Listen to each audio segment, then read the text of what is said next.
Il y a un mouvement, vous avez vu, Breaking the Silence, donc, qui commence à... Il y avait les Refusniks qui n'avaient pas énormément pris, mais Breaking the Silence commence à se faire entendre, parce que c'est quand même extrêmement violent. Et par rapport à la société, la question qui était posée sur comment peut-il vivre, c'est une vraie question. D'abord, c'est une société qui, économiquement aussi, a des difficultés. C'est une société qui a un problème de violence aux femmes qui est en augmentation d'année en année, parce que les soldats qui reviennent, alors il y a des femmes aussi soldates, mais elles sont moins violentes que les hommes apparemment. Et les hommes, quand ils reviennent le week-end, ils sont extrêmement violents chez eux, parce qu'ils font de la violence toute la semaine dans les territoires palestiniens. Il y a le fait, après, comment ils peuvent vivre, c'est qu'ils ne se posent pas de questions.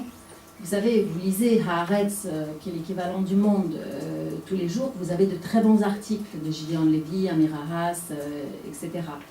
Mais si vous ne voulez pas voir, vous ne voyez pas. Et en Israël, j'ai passé les dernières heures à Tel Aviv avant de prendre mon avion. On vit sans se poser de questions. Je veux dire, il n'y a pas de soldats en Israël. Vous les voyez quand vous allez de l'autre côté.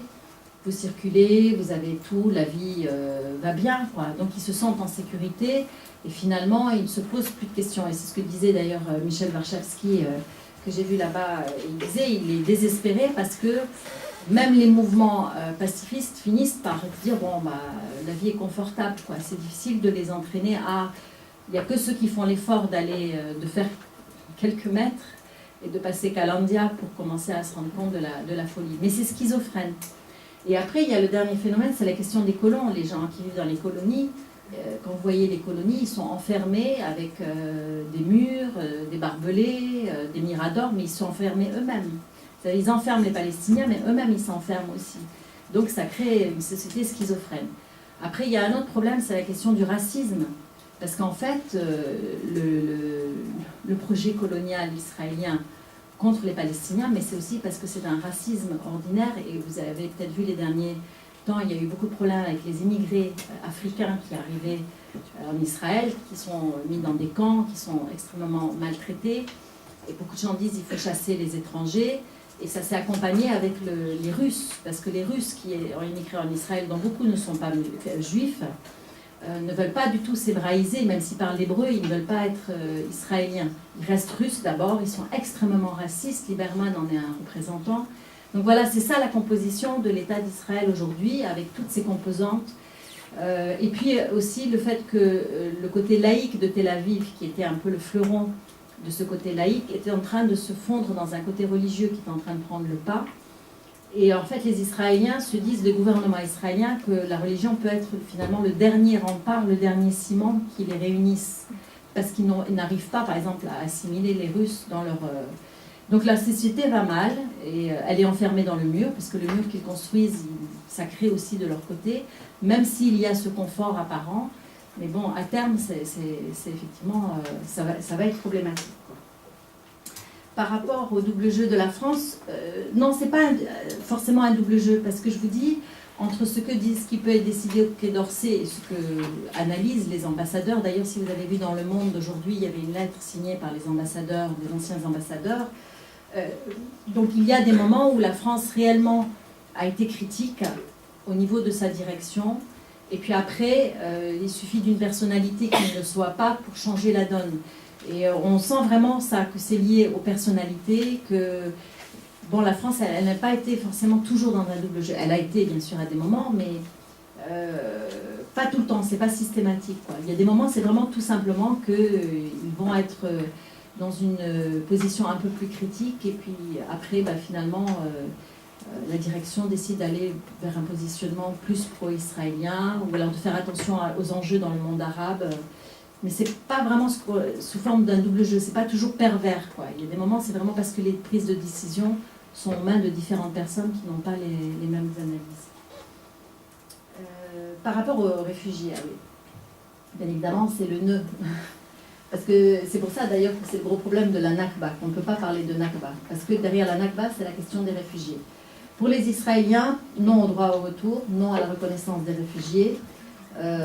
Donc, c'est-à-dire qu'il n'y aura pas de retour des réfugiés palestiniens, ni en Israël, mais ni en Palestine. C'est-à-dire que les Israéliens veulent contrôler le retour des réfugiés, y compris dans le territoire palestinien. Ce qui fait que le passeport palestinien est délivré aux Palestiniens en Cisjordanie et à Gaza est délivré après autorisation des Israéliens. Par rapport à l'OLP, le discours de l'OLP, c'était évident, le discours par rapport à la résolution 194, je crois, qui est le droit au retour de tous les réfugiés, puisque c'est un article constitutif de la Déclaration universelle des droits de l'homme. Et c'est toute la contradiction des Occidentaux par rapport à ça, c'est que, par exemple, en Israël, ils ont décrété le droit au retour des Juifs, qui n'est pas un retour, hein, puisque beaucoup de Juifs ne venaient pas d'Israël, mais tout Juif dans le monde qui désire s'installer en Israël peut, et il obtient le passeport israélien. Par contre, bien sûr, un Palestinien ne peut pas. Et donc, la position de l'OLP, c'était de dire droit au retour, mais ils étaient prêts, l'OLP était prêt à négocier, bien évidemment, sur pas de droit au retour en Israël, sauf cas de regroupement familial, mais par contre, le fait que le droit au retour soit possible de manière libre en Cisjordanie et à Gaza. Mais pour Israël, c'est une fin de non-recevoir.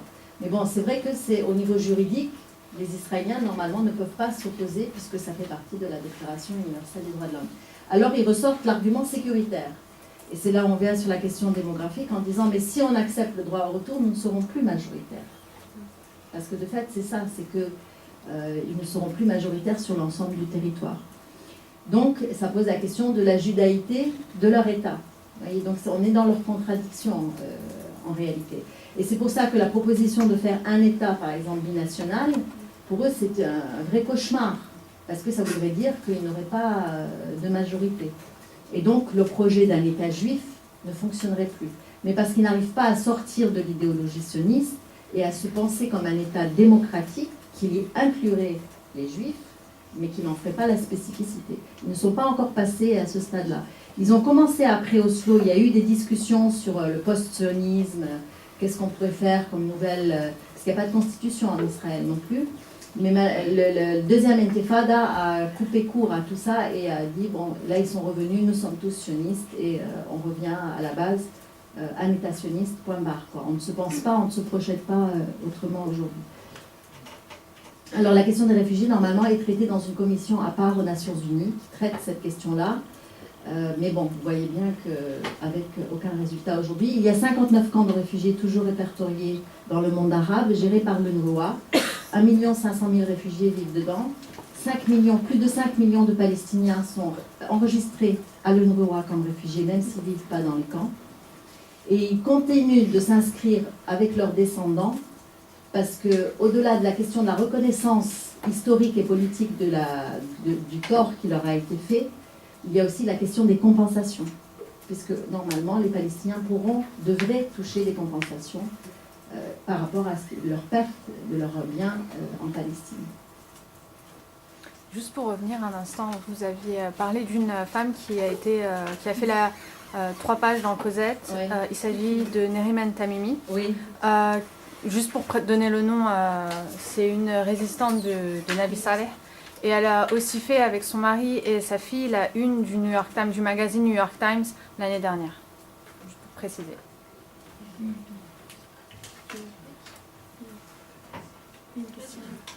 Ma question est, comment le retour de Lieberman dans la vie politique va changer la politique israélienne? La question pour ma part porte sur Jérusalem. Quid des Palestiniens qui vivent à Jérusalem justement face à la judaïsation de la ville? Quel est leur statut interne et l'agenda politique par rapport à cette question? Pour ma part, ça aurait été une question purement anecdotique. J'aurais aimé savoir s'il y avait un des écrivains du mouvement des nouveaux historiens israéliens que vous recommandiez particulièrement, que vous trouviez vous personnellement de très bonne foi et très impartial dans sa manière d'aborder l'histoire de la Palestine et d'Israël.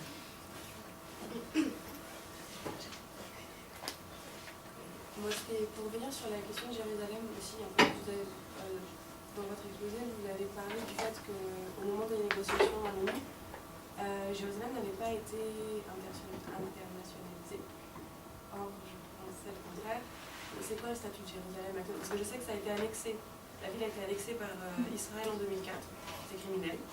Donc c'était quoi avant, si c'était pas déjà international? On pensait que c'était international. La dernière question. Israel has stated over and over again that it's the, and I quote, only democracy in the Middle East,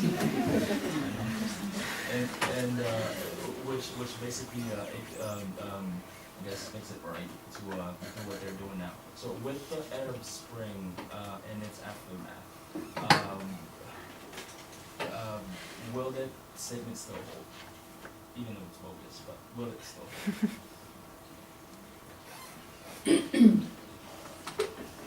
Par rapport à Lieberman, de toute façon, Lieberman là ou Lieberman pas là, c'était la même politique. Hein. Et d'ailleurs, c'était très drôle parce que cet après-midi, j'étais avec une réalisatrice israélienne. De toute façon, tout le monde savait qu'il allait être blanchi. Netanyahou fait de la politique de Lieberman. Et la preuve, c'est qu'il lui avait conservé sa place. Il n'avait pas remplacé. Donc Lieberman, ça ne va rien changer. On est dans une extrême droitisation de la politique israélienne, à tous les niveaux d'ailleurs. Et donc ça ne va pas changer. Les Israéliens continuent. Et d'ailleurs, ce que nous disait, je vous ai dit tout à l'heure, le consul, ils sont dans une course contre le temps. Ils se disent, un de ces quatre, les Occidentaux vont se réveiller et vont décider de faire pression. Et à ce moment-là, ils seront obligés d'arrêter. Donc tant que ce n'est pas fait, on gagne du terrain, on fait de la politique accomplie. On fait de l'irréversible, on change la nature du terrain. Donc ça c'est important parce que les recommandations d'Al-Wedmid en 1924 qui étaient de dire, pardon, il avait dit par exemple là il y a des oliviers, là vous avez des pins, vous rasez et vous mettez des essences européennes. Parce que ce qu'ils veulent c'est que les Palestiniens ne reconnaissent plus leur terrain. Et c'est ce qu'ils essayent de faire. Et même au niveau de la construction des maisons, les colonies, c'est pas de l'architecture locale. Donc on essaye de transformer complètement. Et Jérusalem, c'est le clou du projet, qui va être non seulement le projet phare, mais Jérusalem est en train d'accomplir la récupération totale de la Cisjordanie. Alors comment ça se passe? C'est que, par exemple, pour ceux qui connaissent, vous savez, quand vous voyez, vous êtes sur le mont des Oliviers, que vous regardez l'esplanade, vous avez sur la gauche Silouane. Silouane est en train d'être rasé, maison par maison. Beit Hanina, c'est la même chose. Et à Silouane, vous savez, ils ont comme projet de faire, je ne sais pas si vous connaissez le Puy du Fou en Vendée, qui est un grand ciné-sénie, voilà. Ils sont en train de projeter, donc, de faire un Puy du Fou sur l'histoire du judaïsme. Bien sûr, c'est une version mythologique, à la place de Silouane. Donc il y a ça. Après, vous avez le mur qui traverse donc à l'intérieur de Jérusalem. Comme je vous ai dit, c'est ponctuel. Parce qu'en fait, quand ils mettent le mur, après, ils établissent que là, les maisons qui sont là, elles sont dangereuses. Donc on les rase. Et donc après, on fait un grillage. Et petit à petit, on s'étale. Et donc là, leur projet est en train... C'est-à-dire qu'ils veulent déplacer le centre de Jérusalem à l'intérieur de la Cisjordanie, y compris de manière fictive. C'est-à-dire ils sont en train de créer des espèces de... Donc, c'est par la colonisation, ils agrandissent Ma'ale Adoumim et ils continuent. Il y a le tramway qui fait la jonction, donc qui est aussi partie prenante de ce grand Jérusalem. Et à l'intérieur de Jérusalem, la vieille ville, les Palestiniens sont aussi menacés, puisque vous savez que tous les 2 mois, Israël filme les toits, photographie les toits de la vieille ville. Si un Palestinien il a rajouté une brique ou un pot de fleurs là, il n'a pas le droit parce qu'il n'a pas l'autorisation, bien évidemment. Donc on arrive, on lui prend son appartement. Et donc tous les 2 mois, ce qui fait que les Palestiniens sont confinés dans des espaces qui ne leur permettent pas d'avoir des familles. Donc ils sont obligés de jongler. Alors que font certains? Certains ont des maisons à Ramallah, continuent d'habiter Jérusalem, mais ils jonglent entre Ramallah et Jérusalem pour garder leur maison à Jérusalem, leur appart, pour garder leurs documents d'identité de Jérusalem, tout en essayant de vivre correctement en dispatchant la famille. Donc les familles sont découpées en morceaux aussi beaucoup. Et puis quand ils vous prennent un étage, je l'ai encore vu là il y a 10 jours, quand ils prennent un étage, les colons par exemple, et souvent ils prennent le haut, ils commencent par le haut, c'est le cas notamment au-dessus de la très belle bibliothèque d'Ibn Khaldoun. Donc vous avez, ils sont à l'étage, alors là il y a plein de drapeaux israéliens, et puis après ils harcèlent pour obtenir les autres étages. Alors comment ils font? Parce que eux, leurs enfants doivent aller à l'école sous escorte soldatesque. Donc les soldats sont toujours en bas. Quand les enfants israéliens descendent, les Palestiniens n'ont pas le droit de sortir. Donc ils n'ont plus le droit de jouer là-bas. Et puis c'est du harcèlement quotidien, quoi. Et c'est comme ça qu'ils essayent de récupérer petit à petit la vieille ville.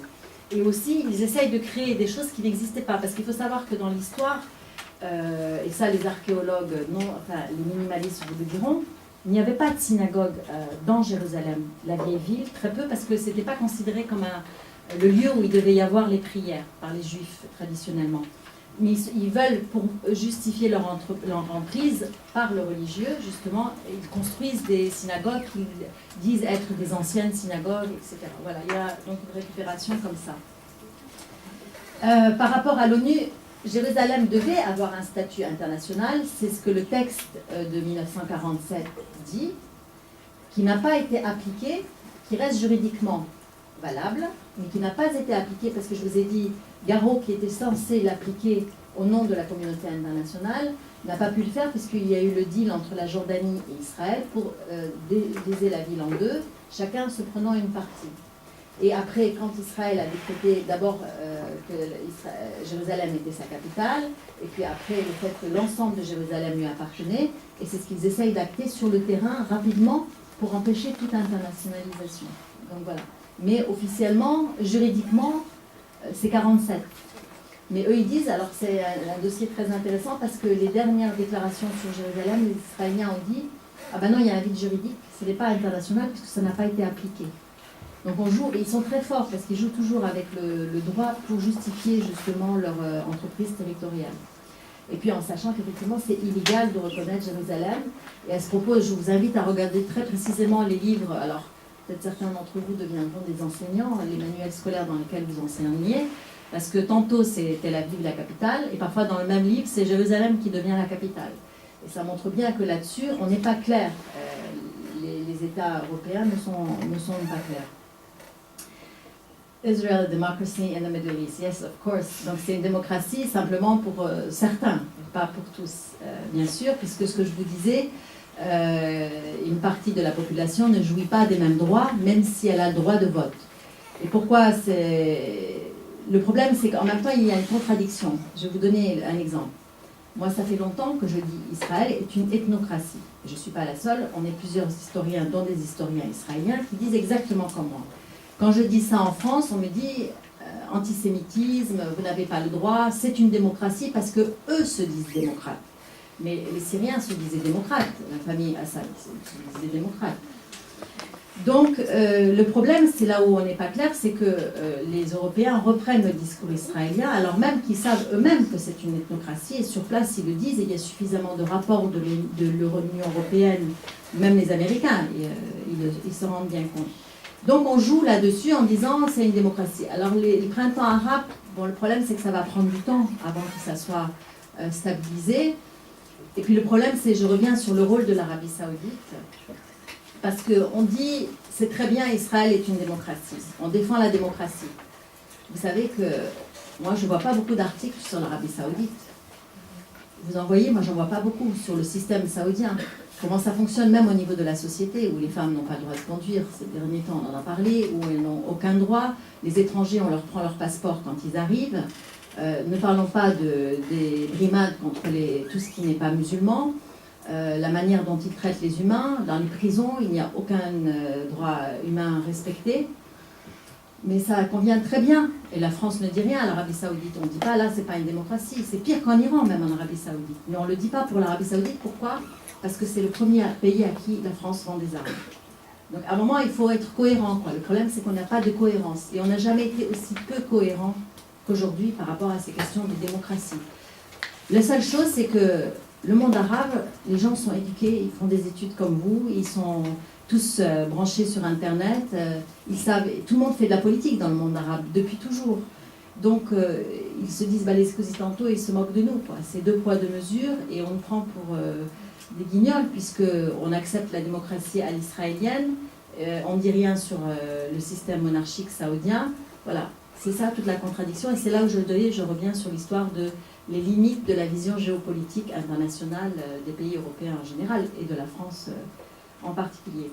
Pour terminer sur les auteurs israéliens, bien évidemment Ilan Pappé, qui fait un travail remarquable puisqu'il travaille dans les archives israéliennes. Vous avez Shlomo Sand aussi.